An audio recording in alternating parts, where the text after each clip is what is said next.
please. You have to go, now. But today is your engagement dinner, my daughter. Am I not allowed to be here? Don't understand.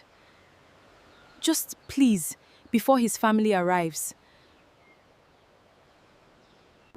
So I am something to hide now, Nkechi? Nkechi Bessie grew up in a single room in Ogidi, where her mother Comfort sold garden eggs and pepper by the roadside, waking before dawn every day of Nkechi's childhood. Comfort skipped meals so her daughter could eat twice a day, wore the same three wrappers for years so Nkechi could attend a proper school, and sold her only piece of gold, her late husband's wedding gift, just to cover Nkechi's first semester of university. You will not sell pepper by the roadside like me, Comfort used to whisper into her daughter's ear. One day you will fly far from here. And fly she did.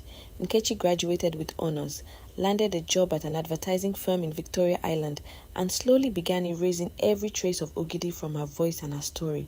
She told colleagues her parents had been school teachers. Phone calls home grew shorter, then rarer. Then she met Emeka, only son of Chief Basi Okonkwo, a shipping magnate whose name opened doors across 3 states. When he proposed, Nkechi felt this was her final escape from a past she'd spent 6 years trying to outrun. There was only one problem. Her mother, with her rough hands and market woman accent, was a living reminder of everything Nkechi wanted the world to forget. 2 weeks before the formal engagement dinner, Comfort called, insisting she wanted to come help prepare, to stand beside her daughter on this night. Nkechi begged her to stay in the village instead and only send her blessings. Comfort agreed, her voice small and broken. Nkechi didn't know that silence would cost her everything. Comfort didn't listen. 3 days before the dinner, she boarded a rattling bus, clutching a nylon bag, holding a gold headscarf she'd saved 8 months to buy, and arrived at Nkechi's apartment exhausted from the journey, but smiling wide enough to hide the ache in her back. Nkechi's smile died the moment she opened the door. "Mama, what are you doing here?" Her phone buzzed almost immediately.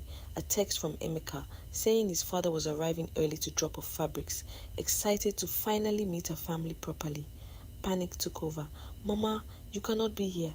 Not tonight," she said, already zipping her mother's bag shut. "Just for tonight. Go to a hotel nearby.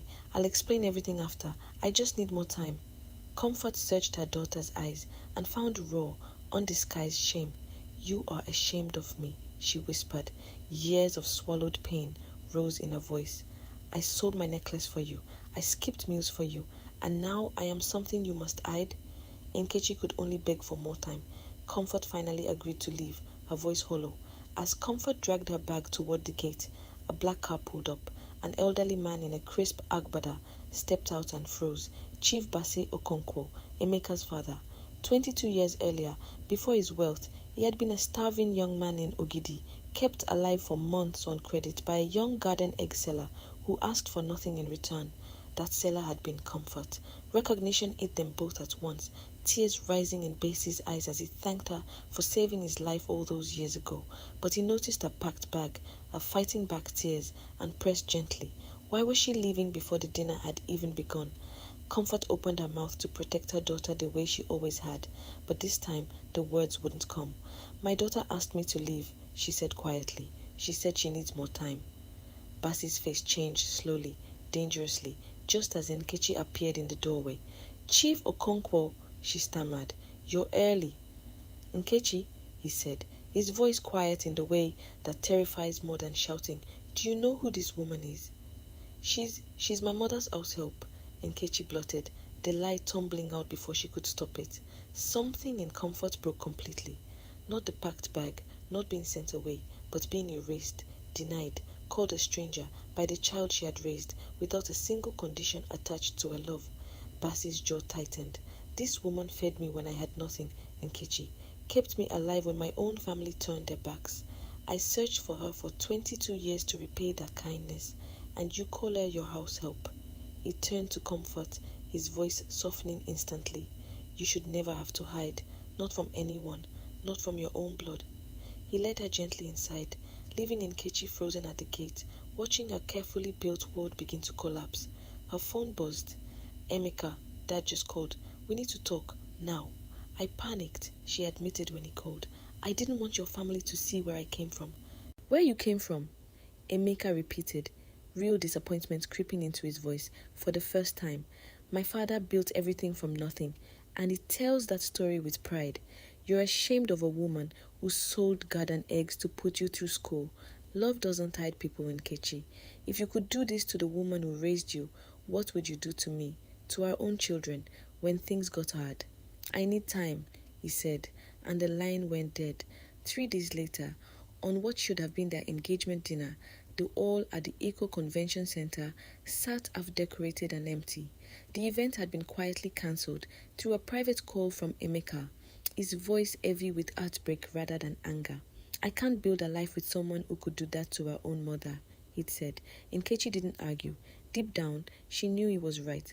True to the debt it carried for 22 years, Basi built Comfort a modest 3-bedroom house back in Ogidi and set up a small provision shop for her. Not charity, but overdue repayment for a kindness that once saved his life. This is gratitude, finally finding its way home, he told her. Nkechi wasn't there for the housewarming. She arrived in Ogidi 3 days earlier, alone, carrying nothing but a small bag, and an apology she'd rehearsed 100 times and still couldn't get right. She found her mother sorting garden eggs outside the old house, exactly as she had every day of Nkechi's childhood. Mama, Nkechi said, her voice breaking, I don't deserve to call you that. Comfort studied her daughter for a long moment before patting the bench beside her. Do you know why I never stopped loving you, even when you sent me away like a stranger? A mother's love does not wait to be earned back. I raised you to survive, but somewhere along the way, survival taught you that shame keeps you safe. It doesn't. It isolates. It nearly cost you everything. I lost Emeka because of my own foolishness, Nkechi whispered. You lost him because you tried to build a future on a lie, Comfort corrected gently. That is not foolishness. That is a lesson. Nkechi took her mother's cracked, calloused hands, the same hands that had carried baskets, sewed a wedding necklace, skipped countless meals, and held them like the treasure they had always been. I want to earn your forgiveness, Mama, not just ask for it. You already have it, Comfort said, smiling for the first time in years. It is trust that must be earned back slowly, with time.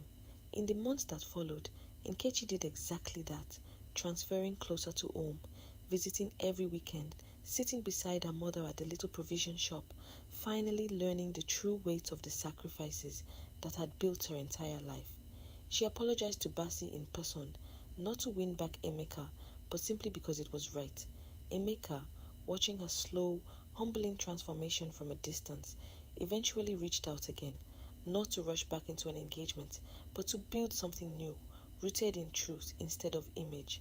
A year later, under a mango tree in Ogidi, instead of a 5-star convention hall, Nkechi and Emeka married quietly, with Comfort standing proudly at the center of it all, wearing the gold headscarf she had saved 8 months to buy, the same headscarf that once meant nothing but a hidden shame at her own daughter's door. No longer hidden, no longer ashamed. If this story touched you, remember this. Love that hides where you came from was never love strong enough to hold you where you're going.